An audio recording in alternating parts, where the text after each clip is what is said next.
brisket, little chips in it. I can never get a good weld worth of shit.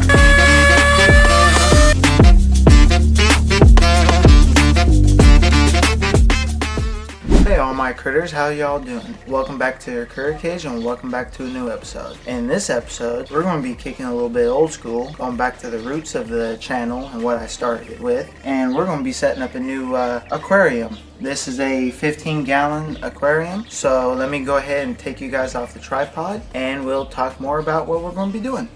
Okay, well this is the aquarium and what we're dealing with. First, what I kind of want to do, I'm going to make these videos into a two-part video. I'm going to be welding up and making the stand a lot more sturdy, and then I'm going to be actually setting up the tank. But before all that, while I was kind of, because you guys can see I was kind of just playing around with the aquascaping type of deal. I was kind of like dry practicing it and everything. And then that's when I noticed, I don't know if you, yeah, there you guys go. This aquarium, this back piece has a lot of like little chips in it. And there's one on the inside, which is kind of funky. And then there's something on the other side. I don't know if I'll be able to show you guys, but there's like a flat ground, like the corner's been ground off. So that's kind of weird with this. Hopefully those cracks and everything don't make this thing explode or leak, especially that one right there that's on the inside corner. Like that's actually cracked inside, which is, hopefully this thing doesn't blow up and leak on me one of these days. I'm going to go ahead and risk it and actually go ahead and still use this aquarium because it's the only one I got, and I'm itching to put up aquarium now that we're in the house. But anyway, first thing I want to do before even welding up the frame or the stand, but I need to take all that stuff out, and then I need to clean the tank, go ahead and scrub it down, and then I'm going to leak test it. I'm going to fill this thing up gradually and see if it leaks, and once I get it all the way up, I'll let it sit for at least 24 hours or so just to see if there's any leaks and everything. And since it's on the front port and there's concrete, I'll be able to see if it leaks. But anyway, let's go ahead and get to that. And for cleaning, I'll just use probably some vinegar or whatever. But anyway, let me go ahead and get this cleaned up and we will start water testing this. So let's go ahead and get after it. Okay, I got it all nice and cleaned. I just used some distilled vinegar, steel wool, and a Scotch-Brite pad. And it's not completely clean. There are still quite a few little smudges and stuff, but it's more than good enough to leak test it. And something I forgot to say about this tank is I got it like almost a year ago or over a year ago on Facebook Marketplace for $20, the tank and the stand. And I flipped the tank around so you guys can see what I was talking about. You guys can see how it's like ground corner. It's nice and sharp up here, but then it starts to be ground and it kind of just goes all the way down. And the silicone, I can tell this tank has at least been re-siliconed before, because the silicone job is kind of shoddy on this, and that's probably where all these cracks came from. And I noticed there was a crack up here too on the rim. So someone has definitely tried to reseal this. Dang road. Anyway, someone has tried to reseal this before, and I don't know if it worked or not. And yeah, although if this doesn't pass the leak test, I'm probably going to have to tear it all apart, and I'll probably just cut the defects out of the glass, and instead of a 15-gallon, it'll be like a 14 or 13 gallon or something. Anyway, let's go ahead and start filling this thing up and leak testing it.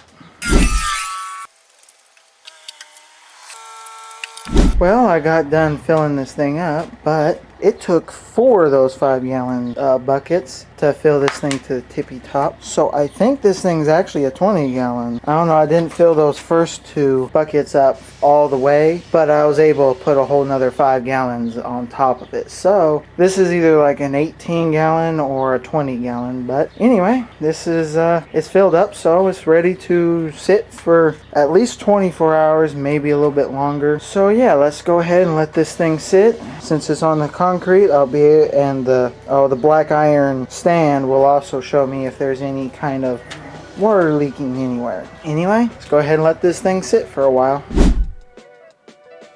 Alright, well, it's been a little bit less than 24 hours. I think it's been about 20 hours or so. And I stuck the wood that I'm going to be using in here to let it soak. And I'm surprised, in like less than 12 hours, most of all of this stuff sank. So anyway, I'm going to go ahead and drain this tank. And then I'm probably going to put the tank on the ground somewhere and fill it up just enough to keep the wood soaked. Anyway, let me go ahead and do that. And then we will get started on this stand. Anyway, ain't nothing left to do it but do it, so let's get after it. Well, everybody, we're here at the shop, but before I can start welding on this, I want to try to make a little bit of a top, and I've already marked it out how big I need to cut it and everything. And the reason why I got the wood glue is because this board does have a fair amount of cracks in it. So since this is like multiple boards glued together, this was like a outdoor shelf thing. But anyway, I'm going to glue it all up, and I was going to clamp it. Once it's dry, I was going to sand it, and then I was going to do the wood finish. This is a black cherry, or it's a cherry finish from Minwax, and then a poly coat just to seal it and everything. I did kind of mess up and get a water-based, not oil-based top coat. I think that should be fine as long as I just wipe up whatever water spills from the aquarium. So anyway, let me go ahead and cut this thing out, and then we will start gluing it up. And then while that's gluing, we will start welding on the stand. Anyway, let's go ahead and get after it.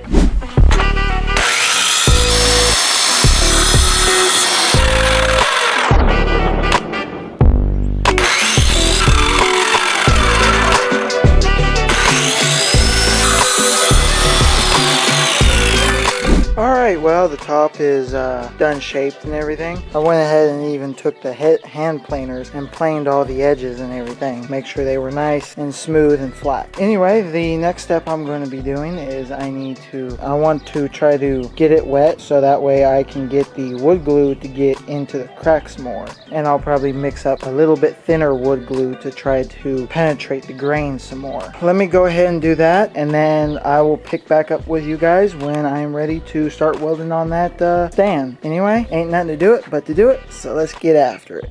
Okay, so basically the only thing that is kind of wrong with this is I know this table is more or less perfectly flat, and it does have a little bit of a wobble from corner to corner. That's not really the issue, but since I'm putting this on a carpeted floor, and you know, it's just a regular floor, just these raw bare angle iron ends aren't going to work as feet for me. So I'm going to figure out what I want to weld in there. Basically, I want to distribute the weight across all four. I want to box it in, but I might weld it on the outside to give the footprint just a little bit more space and everything. And I was also going to go through and just weld up all these little seams that hasn't been welded, and then just grind them back really nice and everything. And I might put in some corner braces. I don't know. It kind of wobbles a little bit, but not really that bad, so I don't know if I'll worry about that. But anyway, the way I was going to weld this is gas welding. Now I probably should do the electro welding, the stick welding and everything, but I don't have thin enough rods for this. I mean, I probably do, but I don't want to risk it, and I'm not that good at stick welding, so I rather waste the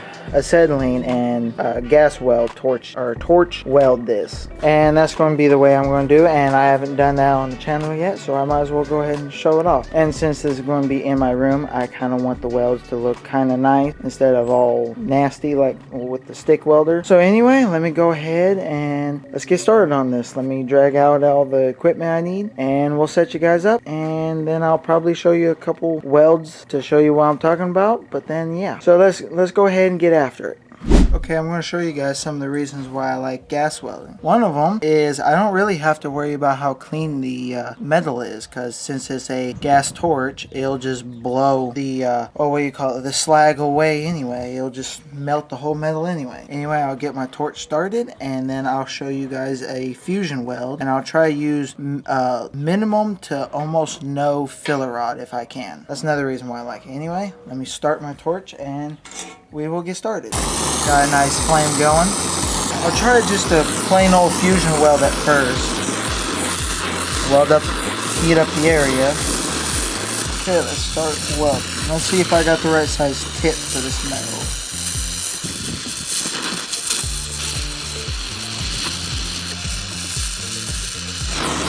And that right there is how you do a fusion weld with a gas torch. Now, I can already see there's kind of a crack right there. So I'm going to go ahead and redo this weld with some more, with some more filler wire. And I might switch out the nozzle for a little bit bigger one. Anyway, I'm losing daylight. So I'm just going to go ahead and weld up all the seams right now. And we'll come back tomorrow with the feet and whatever else I want to do. Anyway, I'll catch up back with you guys tomorrow. Let's get after it. Alright, well, I switched things up because that first weld didn't work, and switching to a bigger tip just made the metal pop a lot more. So I switched over to electro welding with some stick welding. And this is one of the reasons why I hate stick welding. I can never get a good weld worth of shit. I only got one decent little weld.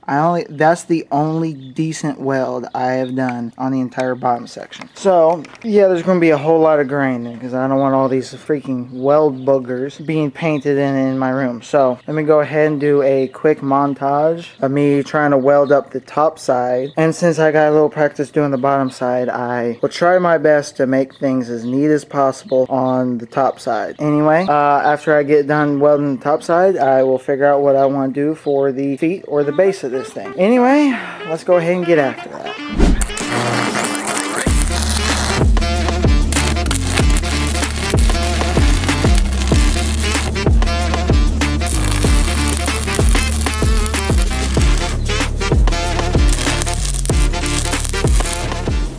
Alright everyone, I'm done with the welding and everything, and other than a few welds that came out alright, but most of them are boogery and nasty ass welds, kind of like this one that's hanging off. Anyway, I'm going to grind all these flat and blend all of the welds, then we will figure out what I want to do with the feet, how I want to like do it and everything. I got some square pipe that I'm probably going to use. Anyway, let's go ahead and I'm just going to grind and blend these, and then I'll be back when I'm ready to do the feet. So let's get at it.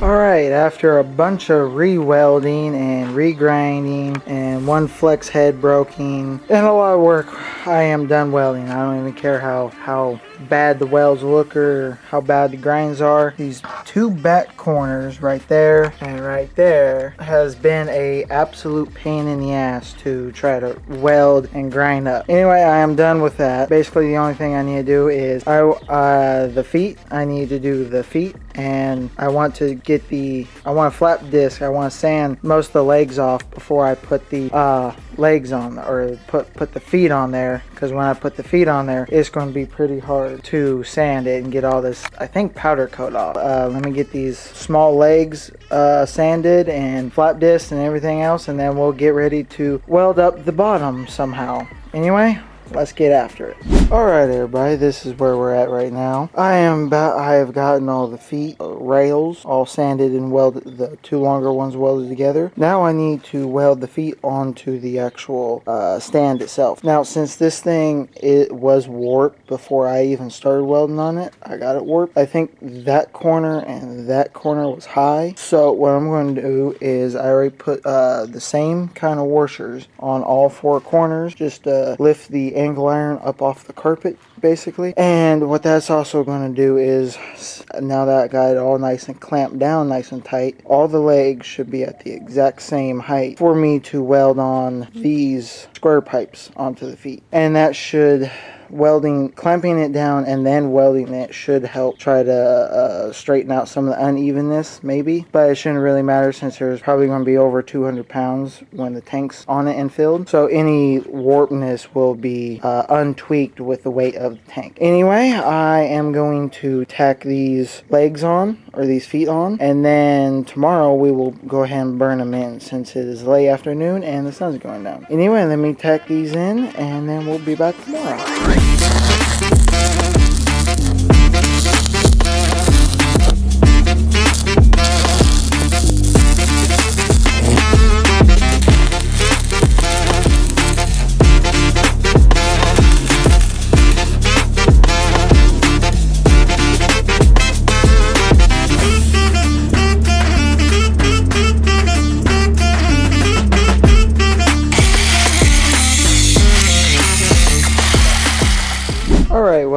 the bottom of this thing mostly welded and ground. I just need to do the top side of the bottom of the feet. And I bought a new kind of grinding disc to help me strip off all this nasty gummy, I think this is powder coat or some really nasty paint. Anyway, these are the grinding pads, stripping pads that I'll be using. I'm going to try the purple and the black one since they sent 4 of each of those. I'll save those other ones for another time. But anyway, let's see how these things work. I'm going to get to grinding the rest of this thing, and then we can start stripping all the old paint and the oxides and everything else off of it. Anyway, ain't nothing to do it but to do it, so let's get after it. Alright everyone, well I think I finally got done with all the grinding and everything. And this is how many pads I went through. I went through 2 of the purples. Well, I think I started with a black, did 2 purples, and I tried the other 2 colors. And I basically just started another black disc just for this, just to finish it up and everything. But I did find out that the blue and green are really soft and die really quickly, while the black seems like it's the hardest, and then it's the purple. But anyway, I went ahead and basically did every place a normal person is going to look. A lot of the places like the back, the corner section is really hard to get into. I tried on this one, but it sucked, and I'm not even going to try on the top. All the places that you usually see are going to be ground anyway. The only reason why I did this is because this stuff is like so thick and like crackly that it gives it a texture, so I wanted a nice smooth piece of metal to paint. Anyway, I think I'm basically done with the stand, so now it's on to the top of it, and I think I might go ahead and break out the router attachment for the Dremel and everything, and I might router the ends and make them look all, the edges, and make them look all nice and everything. Since I spent all this time on the stand, I might as well go ahead and do the top of it. Anyway, let me get ready to do this, and then yeah, we'll see how this all goes. Anyway, ain't nothing left to do it but to do it, so let's get after it.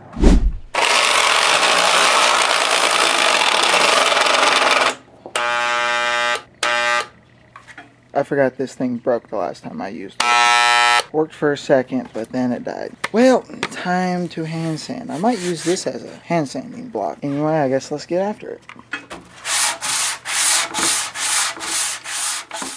Alright everyone, well I got this thing all nice and sanded, and I went ahead and used these discs for this as well, since the other little Black & Decker sander broke, or was broke before I even did anything. But anyway, these made pretty good sanding discs, and they stick out from the grinder, so you can get them nice and, you can make sure that they're nice and flat and everything. And it doesn't strip, since they're meant for rust and paint, they don't take off that much like an actual flap sander disc, so it stayed pretty nice and flat. There's a few dips here and there, but I don't think that's going to matter. Anyway, since that works so well, all I gotta do is tomorrow I will take and do the routering, and I need to choose what side I want the front, because the back I was going to leave flat, so that way I know what is the back and everything. Anyway, let's go ahead and wait for tomorrow, and we'll do the rest of everything in tomorrow, and we're finally on the home stretch of getting this thing done. Anyway, ain't nothing to do it but to do it, so let's get after it. Alright, well I'm basically done surfacing this board. I went ahead and planed it, and I planed both sides and all the edges, and then I went ahead and took some 180 sandpaper and kind of knocked down all the grain from the planers. Anyway, I'm about to do the edge, like a decorative edge thing, and before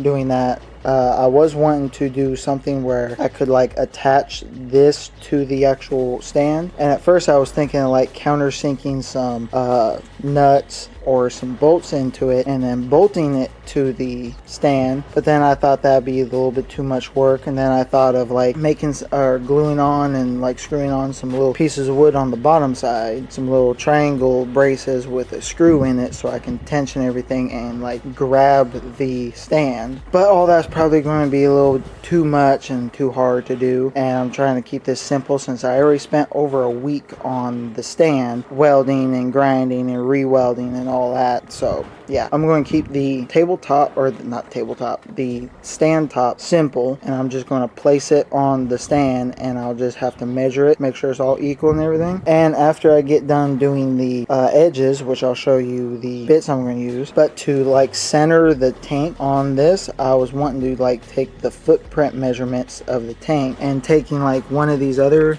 bits, like maybe one of these little round over bits or whatever, and just barely scratching a perfect footprint onto the tank, so that way I know exactly where to put the tank every time whenever I move it or whatever. But anyway, these are the bits that I'm going to be using. I was wanting to do one of those like fancy desk or fancy tabletop edges and stuff, not just a flat edge. So at first I was going to use this bit, this little half round or half spherical bit for the top part, and then just under that I was going to use this bit and try to make the top of this start where the bottom of this stops. But anyway, let me go ahead and do this, and I'm going to start on the edge that's going to be facing dresser and everything. So anyway, let me go ahead and try this, and then we will see how that looks, and then we'll do the whole edge and everything, and then we'll take and stain and seal this thing. Anyway, ain't nothing to do it but to do it, so let's get after it.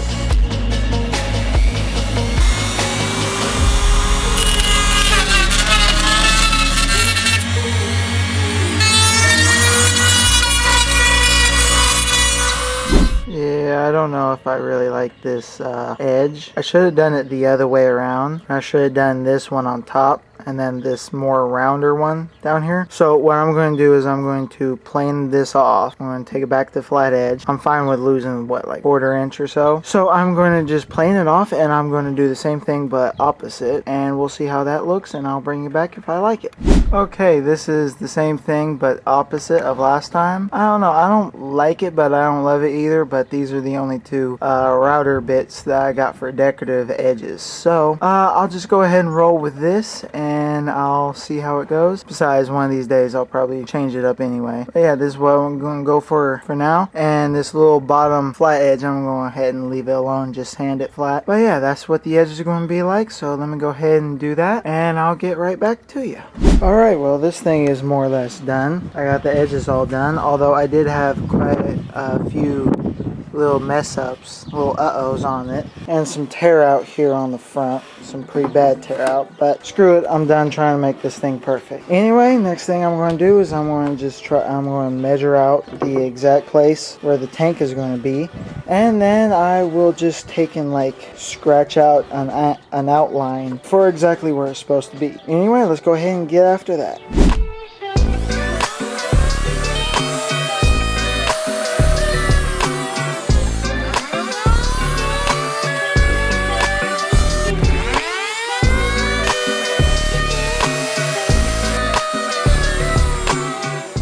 Alright, well, this tabletop is finally done, and this is what I was talking about, just putting a little groove where the tank is supposed to sit. And the reason why I left so much space around the tank is because I like to sit things like the fish food or whatever right by the tank. And I'm used to putting fish tanks on furniture and stuff. So yeah, make it more functional than just good looks anyway. But yeah, anyway, the next step I'm on is I'm going to be staining and finishing and sealing this.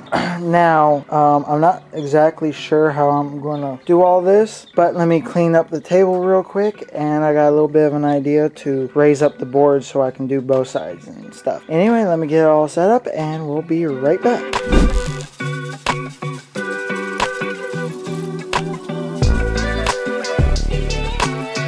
Alright, well, this thing is starting to look pretty good. In a way, I almost like the bare metal look, but I wasn't able to get it all bare, so I'm going to paint it and everything. But this tabletop came out pretty good. This cherry, I accidentally let the stain sit for too long, so I had to thin it down with some naphtha and wipe it all down and everything. But this is as deep of a tone, I guess I could get it, as saturated as I can get it on both sides and everything. But yeah, so now the only thing I got to do is seal this. I'm probably going to put some screws in the back and try to hang it from some wire. And then I got to figure out how I want to try to hang this if I'm going to do it. But anyway, let me figure out how I want to do all this. I'll probably do the tabletop first, and yeah, let's get after it.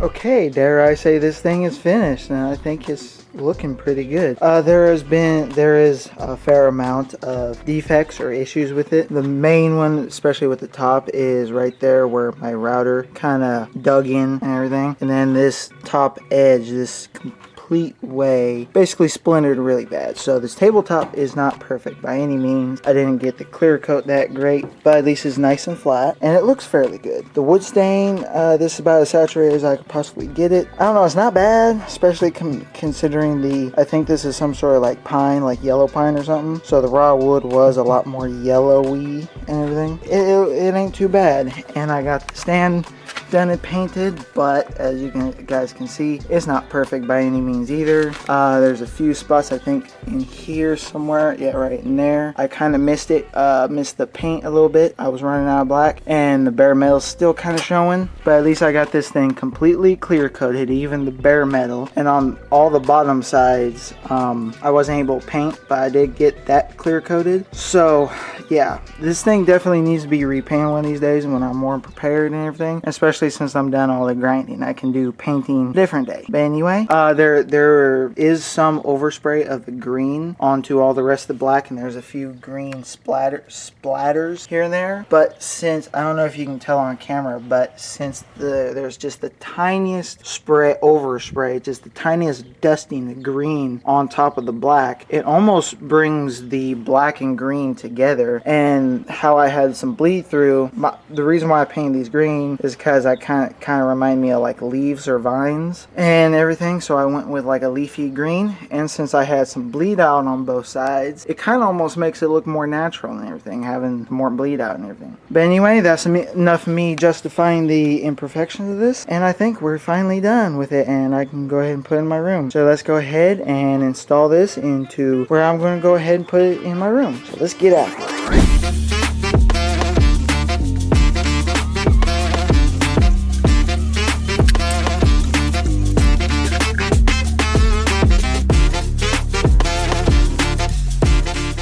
Hell yeah, everyone. This is the view I got from on my bed, where I'm going to be looking at a lot. That background behind is not going to be there forever. I bought that by accident because I originally thought this was a 15 gallon, and that's for a 15 gallon. That's a 15 gallon background. But the neat thing about this stand is, until I put another tank down below, these little scrolls, whoop-de-doo thingies, also provide a good place to hang the aquarium nets and everything. And down below, it leaves plenty of room for, you know, putting other stuff down there and everything. But yeah, anyways, that basically completes this video. The wood and everything I had in here, I'm going to keep soaking in somewhere else and everything, so I don't have to worry about that. But yeah, there's some more stuff I gotta do before I can set this tank up. But the next video right after this one is going to be me setting up this tank. So yeah, if you want to see that, click right here to subscribe, and click over here for the next video. But yeah, anyway, thanks for watching. Like, share, subscribe, comment, and I'll see you guys on the next one.